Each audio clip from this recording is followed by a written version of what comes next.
programs here at Loretta College, and I'm really delighted that you've taken the time out of what I'm sure are very busy lives to be here with us tonight. It's lovely to see so many of you, and I certainly do appreciate you coming along. Beginning to have a bit of a say or a choice in your schooling subjects can be an exciting time, but of course it can also be a bit of a daunting time. So tonight I'm hoping that you can learn some things, ask some questions perhaps, and come out with some knowledge and some ideas so that you can, together with your daughters, make some well-informed and well-considered decisions as we venture on this subject selection journey together. So my plans for this evening, firstly you'll hear from me. I just want to do a bit of a quick rundown of the pattern of study over the coming few years. That includes both the core subjects that are required to be done, but also the choices and how many choices there are. Then I'm going to hand over to the experts, our learning leaders and subject experts here in the room, and they're going to talk you through and give you a bit more of a personal touch of what the subjects of choices are actually all about.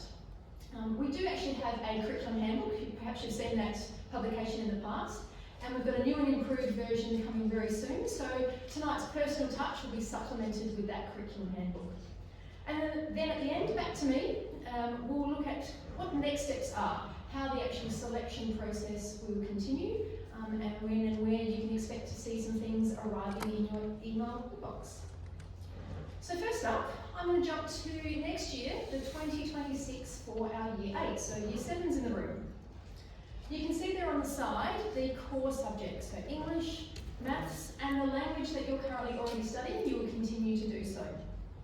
Then there's the Science, Spirituality and Meaning, and Health and PE. There's a little bit of a choice in that. You can do a whole year of PE, or if you'd like to mix it up a little bit, you can do half a year of PE and half a year of netball. So it is a compulsory subject, if you like, a core subject, but there's an element of choice there. Then you'll also do history and geography for a semester of each, and a semester of digital design. Then comes the choice. On the other side here, our elective subjects, and you can see that you get to pick two from the selection of art subjects. So 2 semesters worth. You might mix and match, you might duplicate and do 2 of the same, but you're picking 2 semesters worth of the art subjects. And then your final choice is which one of the 2 technology subjects will you select to complement the digital design that's already been done in the core section. So Year 8's next year, that's your pattern. Jumping forward to Year 9's, again the core subjects you can see there, and again a small amount of choice when it comes to the PE. Do you do a full year of PE, or do you mix in half a year of PE with half a year of netball? Our elective subjects, you have a choice of 4 semesters worth. So it could be, and you can see some numbers on the side there, that you select 1 of some of those subjects, or potentially 2. So eventually 4 semesters worth in total. Maybe you pick 2 semesters of French, 1 of food and technology, and 1 of musical theatre, for example. Maybe you're a music student and you'd like to select 2 semesters of music, 1 of visual art, and 1 of drama. So there's a lot of choice available for you there. You may decide to do single semesters, or if possible, you might even decide to do some full years by selecting 2 semesters. You can see there that language and music do require students to do the full year if they're looking to continue on and do those subjects in future years. And then into Year 10. So again, the core subjects on the left there, the English, Maths and Science, and I'll leave our science experts to talk about the science in a moment. Health and PE, again that choice. And you'll notice there that netball is now by application. So we want to make sure that those girls selecting to do Year 10 netball are indeed performing at an elite level. History and environmental science, both a semester of each. And then the very first time your daughters will experience the SACE subjects, Exploring Identities and Futures, or EIF for short. So I've put 2 there in purple, Spirituality and EIF. They are both actually the beginning of your SACE journey, so they're compulsory subjects that you'll start to gain SACE credits for. And then on the right, our elective subjects, so again, selecting 4 semesters worth in total, whether that be 2 semesters worth of language, design, technology, you can see some drama, music, musical theatre, plenty there to pick from. We've also then got more options at the bottom, some health science, history, and a geography subject, innovation in a global economy. So lots of choice. Like I said, I'm not the expert in all of those subjects, so I think I'm going to hand over first, yes, to Cindy and Sonia, who are going to share their expert knowledge on languages. Thank you.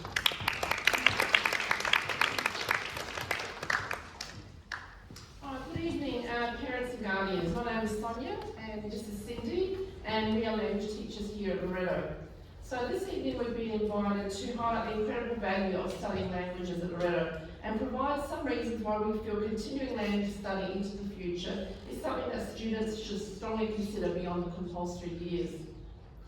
In our increasingly connected world, learning a second language is more important than ever. It opens doors not only to different countries and cultures, but to future opportunities that can truly set your child apart. Continuing with language study at Year 9 means your child will deepen their understanding, build confidence in communication, and develop skills that go far beyond the classroom. Imagine being able to talk to people from different countries, understand their music, watch films, even travel more confidently. Language gives you the power to connect with people and cultures in a way that no other skill can. The skills and perspectives gained through language learning will benefit students through their lives, in university, in their careers, and beyond. Research does show that students who study a language perform better in other subjects, especially in literacy and problem-solving skills. Language learning enhances brain development, improves memory, and boosts confidence and creativity. These are all benefits that will support your child's education. Beyond academics, learning a language fosters cultural awareness and empathy. It teaches students to appreciate diversity and become global citizens, qualities that are very essential in today's workforce and society. Whether your child dreams of travelling, working internationally, or simply connecting with people from different backgrounds, continuing language study equips them with all the tools to succeed. Now at Loreto, languages is certainly an academically charged program, an exciting discipline of study.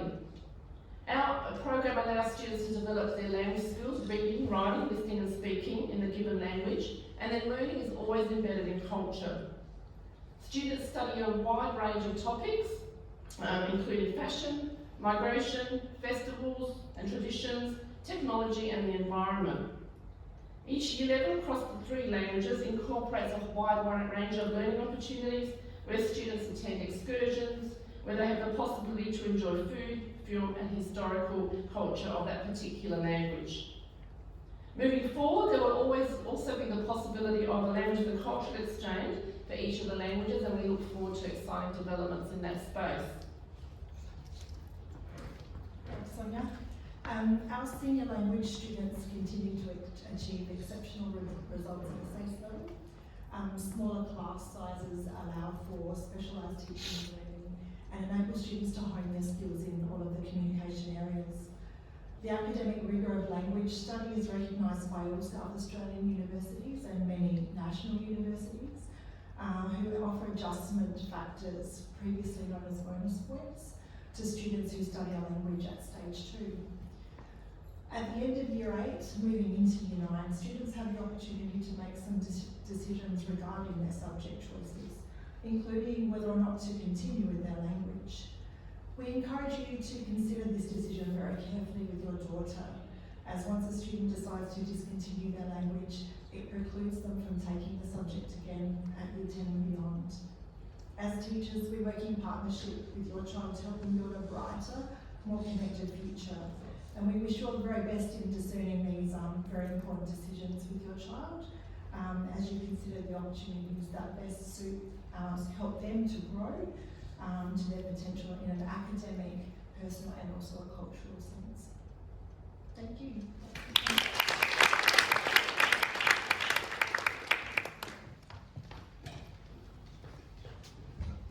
Unfortunately, we've got Mr. Foley here in a virtual fashion. I'll let him be subject. Good evening, folks, parents, carers and students. My name is Mr. Paul Foley, and I'd like to introduce a subject that Year 9 students may wish to select for next year in Year 10, and that being History, People and Power. I'm sorry I can't be with you this evening, but I'm presenting the future of Division lecturer Alain Newton. So let's get started. Well, history of people and power is an exciting subject, and let's have a look at the two topics that's explored. Migration and popular culture, and they are fascinating. So, with migration stories, students are asked to research an ethnic group's journey, establishment, and now their flourishing in South Australia. Now, hopefully, it is actually a museum task exploring, but hopefully it's actually their own family story of migration to Australia. If that's not possible, it's too difficult, that's fine. We choose a selected group, okay? And the students choose 4 items that capture that story. They conduct primary research, and as I said, hopefully with family members, where applicable, and visit cultural institutions and monuments, because there might be regions of Ethiopia, it might be a region of Thessalonica, it might be a whole other part of southern Vietnam, and those stories are now captured here in suburban Adelaide or South Australia, and that's what the students do. So they use their own primary research and their own secondary sources to explore and embrace their own family story or the stories of migration, and they are rich in this country and they need to be celebrated. The second topic is popular culture, and again, a great amount of joy and fun is had, but also some serious rigorous history. And here, the students embrace a key question: does popular culture change or reflect society? So the students research a particular decade and its popular culture. They create a photo story, but they only examine 4 elements of that decade. What was the technology? What was the popular fashion? What was the music? What was the literature? What groundbreaking cinema and television came out in that era? They conduct primary research, and here again, parents and carers, you are required, because they can talk to you about what you wore, what you did in the 19, well, we won't go into that, but they will have fun and enjoy hearing your stories of that decade. And at the end, they examine secondary sources to support what they find out in their primary evidence. So, history, people and power. Develop further your research skills. Expand your critical thinking skills. Use your creativity with each assessment and learn more about your own family histories and those around us in the community. So, there it is. History, people and power. Thank you.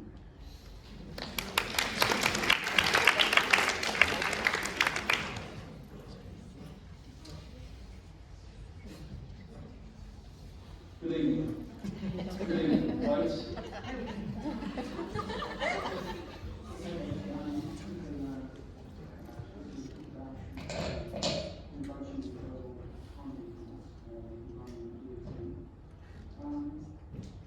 Basically, there's the main one is the idea of innovation. But innovation is really important these days. Lots of employers wanting to be out there, coming up with new ideas and innovations.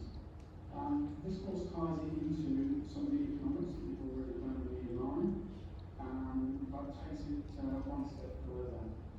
We also look at civics, citizenship. So we're trying to tie civics and citizenship, law, all into innovation, all into one course.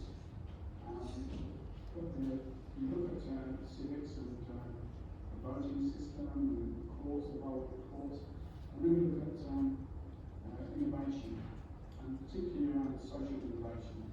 So one of the main things that you have to do in this course is come up with an idea to solve a current social issue. And that can be in Adelaide, it can be in Australia or anywhere in the world. But like I say, the main focus on it is the innovation. And we look at the theories of innovation, different theories, what sort of social issues they can aim to solve, particularly poverty, education, community, mental health, homelessness, and some of the boys might be interested in remote living as well, and some of the way that technology can be used to improve the lives of people living in rural and remote areas.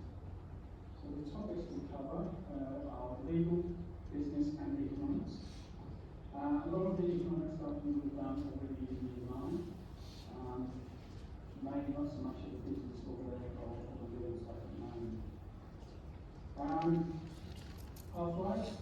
So because of those subjects that we cover, it's quite easy to just look into stage 1 business and innovation, stage 1 economics and stage 1 legal, and of course that leads on to year 12 and those stage 2 subjects. So if you're interested, it's a really good course for developing your ideas, developing critical thinking, and you can do the fun with it as well. So hopefully, see you there. Thank you.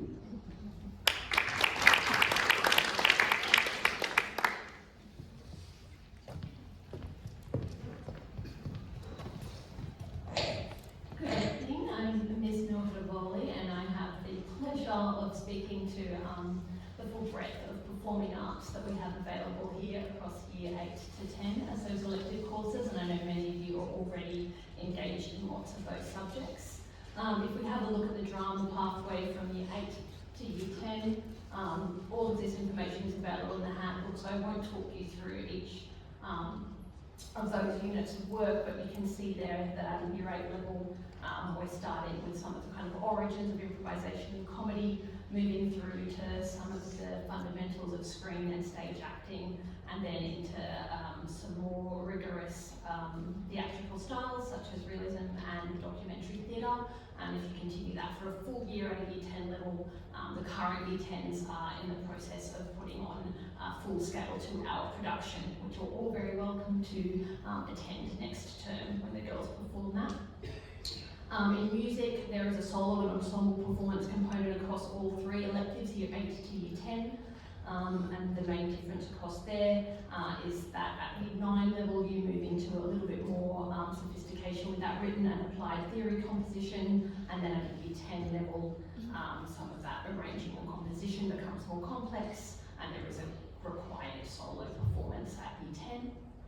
And then in musical theatre across year 8 to 10, a full breadth of skills here in terms of audition technique, that idea of the triple threat, so looking at auditions from both the acting, dancing, and singing perspective. You do not need to be proficient in all 3 of those. The class itself will give you a lot of opportunities to hone those skills. And then at year 9, some devising and skill building, and at year 10 level, a bit more sophistication in terms of practitioner study.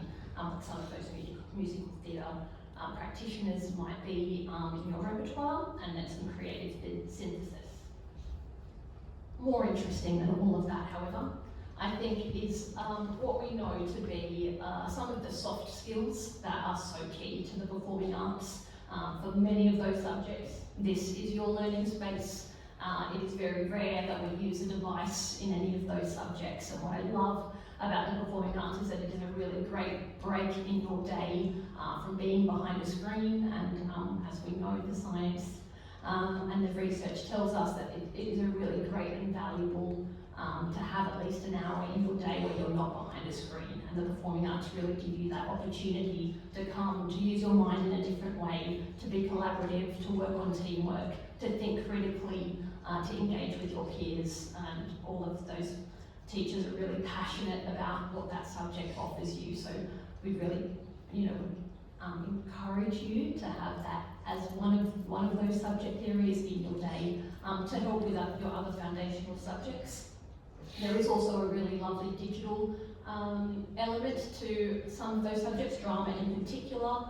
If you're interested in the digital and acting is not necessarily your thing, there are lots of opportunities to look at things like elements of production, and that might mean some of the girls, for example, are doing sound, lighting, and digital design for that production. They might have a small role in the show, but they might be more interested perhaps in the promotion and program, in designing the multimedia, in some of the publicity event that might be involved in theatre. So that's also something to consider if that's an interest area for you. Likewise with music and musical theatre, we're looking at that breadth of skills of you both as an individual, but also your capacity to work in groups, in teams, in ensembles, and that what might that offer you to, what that might offer your future in terms of your capacity to work in groups, to collaborate, to think creatively and critically. So, why study the performing arts? We know the value of this. The most recent job report for 2025 says that it is really important for us to be developing our soft skills, and the performing arts, all of those subjects are going to give you an opportunity to develop those skills that we can't learn in the textbook, to build confidence, to think creatively, to express yourself freely, to think independently of AI and the device that is very much a part of our lives right now, and to develop those skills in communication and empathy and resilience. So we welcome you to the Performing Arts Classroom year 8, 9 and 10.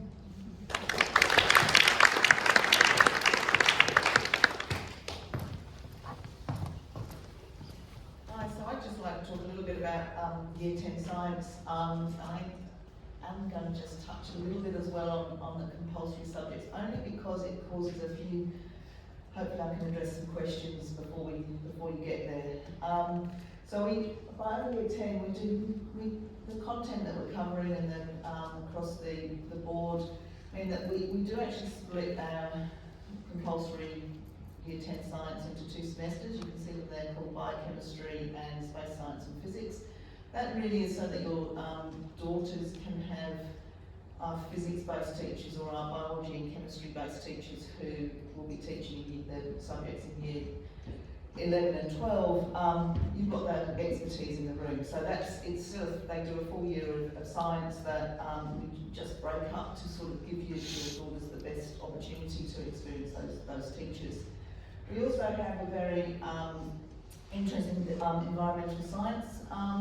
Again, compulsory now. If your daughters tell you that you're incorrect and it's an elective, it's sort of been going between the two, and it is compulsory for 2026. I did tell them something different a few weeks ago, but this is the truth. It's a joint subject looking at earth science and geography, because as you go further up, you know that they're not separate subjects, they're kind of one and the same. We know how important it is to protect our environment, and everyone wants to know about, we know about climate change, we know that it's having impacts, but we then ask the students, well, what's causing it? And in a lot of cases, they don't know. And so in order to address that issue and with the focus that we have as a Catholic school on caring for the environment, we feel that that's a really important subject for the students to be covering. And then the one elective subject we have, again, particularly because students love getting involved in health science. It's a focus into biology and psychology in particular, but again, all of these subjects flow into each of our 5 subjects that we offer at stage 1 and stage 2. So that's physics, chemistry, biology, nutrition and psychology are all sciences.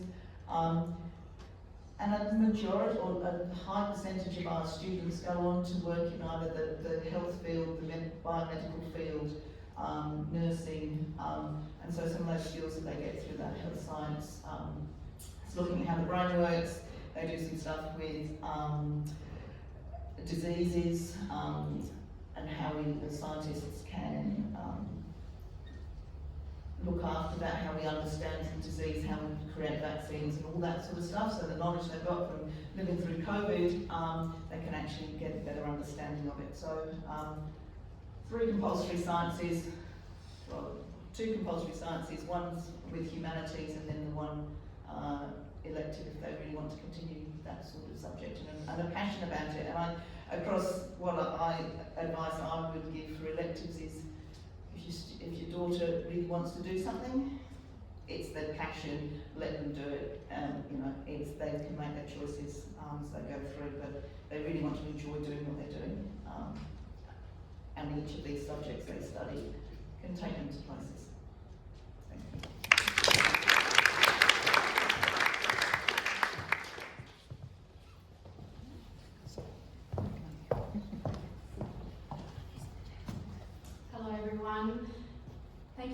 morning. My name is Kelly Brigantic and I'm the Learning Leader for Design and Digital Technologies here at Loretto.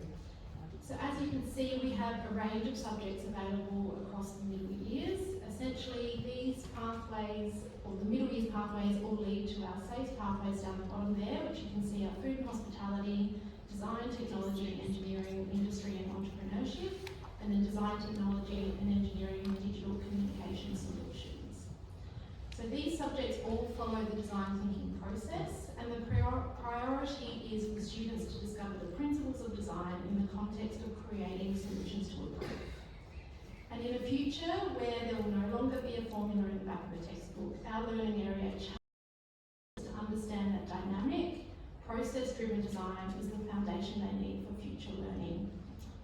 And the key difference, and the questions that I am sure you are more than welcome to ask me later on, but I will cover these now. The key difference to note between the digital and creative technologies is essentially the use of materials. So digital technologies focuses on computational thinking and the understanding of digital systems to create a digital solution, whereas in contrast, design and creative technologies emphasises creativity, design processes and problem solving using a variety of materials, so not just digital. We know, and this is covered across the board in our subjects, that design thinking is an essential skill that fosters innovation. And our subjects prioritise the need for students to understand how user experience links to creative design solutions. It is a non-negotiable future skill that students will need to thrive in higher education and further study, regardless of their post-school pathway. Whether you've used a Google Map to get here tonight, or did your shopping online, or sipped from a Frank Green drink bottle, I wish I was innovative enough to invent one of those. Someone has designed a solution to make your life better. And your daughter can have a chance to do that with us, but also to hopefully enjoy and have fun and spark that innovation, that idea that they can take further with them. So our subjects, in summary, foster the essence of good design, and most importantly, we do this in a really fun, practical, open-ended, so the noise that comes out of our classrooms is really exciting, and we foster that. We want girls working together, and really that is the pure joy that is good design. So thank you, and any questions, I'll speak to Web. Thank you so much.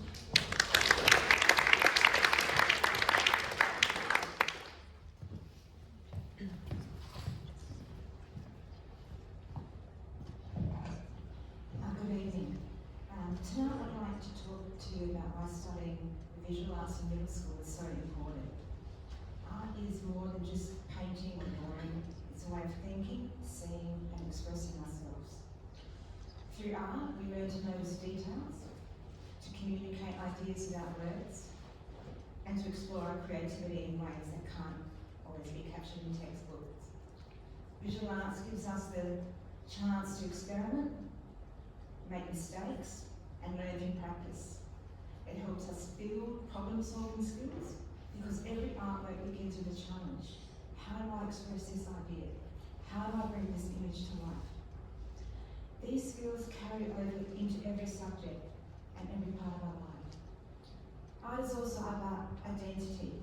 When we create, we tell stories about who we are, where we come from, and what we believe in. It teaches us empathy, because when we look at the work of others, we see the world through their eyes. Most importantly, visual arts prepares us for the future. In the 21st century, employers value creativity, innovation, and the ability to think outside the box.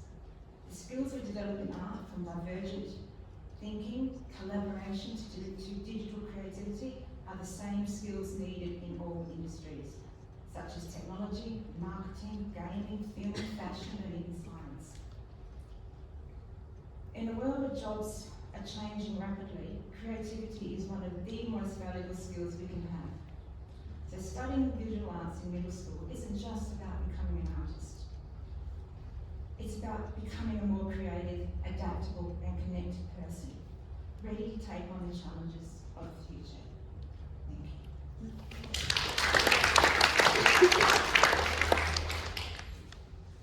I'd like to also invite you to view the works of our our current Year 7 to Year 11 students are on exhibition in Square. The work's a testament to the innovation, beauty of humanity, and the dispositions of our beautiful Loreto students. I've got a lot of information on this PowerPoint. I'm happy to go over it with you in person. Picture speak. Thank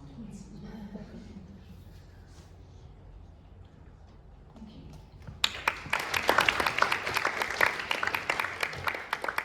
Thank you to my colleagues for enlightening us, I guess, on all of the wonderful opportunities, plenties of choice, I guess, for your daughters to consider as they start making their subject selections. So where to from here? Well, first up, it's okay, I can see lots of cameras. I'm going to share this PowerPoint with everybody, and we've also had the video camera going as well. So you'll receive an email from me with a link to the video and a link to the PowerPoint presentation. You'll also receive, and you can see there, a different email which says you'll get a URL and a login code. Now that's going to go to the girls themselves. So we're going to have to look out really carefully, ladies, in our inboxes to make sure we don't accidentally delete that one, because that's where you'll click and you'll enter your login code and you'll start making your actual selections. But I should have also said, in the email from me, you'll also get the link to our new curriculum handbook. So you don't have to remember everything that's been said today. You can go and research and read up and find out all the information that's been covered today, either the video, the PowerPoint, or the curriculum handbook. So you've got your link, you log in. What happens next? Well, you'll be instructed to put in order of your preference your elective subject. So starting at the top, the one that you love and wish to do the most, and working your way down. The reason for that is because we're going to take that information and we're going to construct the timetable based on your preferences. So we're going to try our very best to make sure that everyone gets the things that they like, starting at the very top of your list. So make sure when you do your preferences that you do actually put them in order. You're also going to be asked to put in a couple of reserves, just in case it doesn't all quite come together. Please don't just fill the box. We'd really like you to consider those as well as subjects that you may wish to do and would be happy to do if they had to be put into your timetable. But like I said, all things going to plan, we're going to get everybody's preferences in as much as we certainly can. So, at the end of all of that, everyone wants to know what do we get, what's on my timetable, and I just want to assure everybody in the room that we're then going to be able to communicate with you down the track, once it's all been constructed, exactly what it is that your daughter has been allocated in, so you can do those fun things like book lists and organising yourself ready for next year. Okay, so thank you again for coming along. I appreciate it that you've come out of your busy nights. I'm aware of time, I think we've got a fraction over, but if you do have any questions, I'm sure that my colleagues and I will be happy to hop around here a little bit to answer anything that people might wish to ask. Thank you very much and have a good night.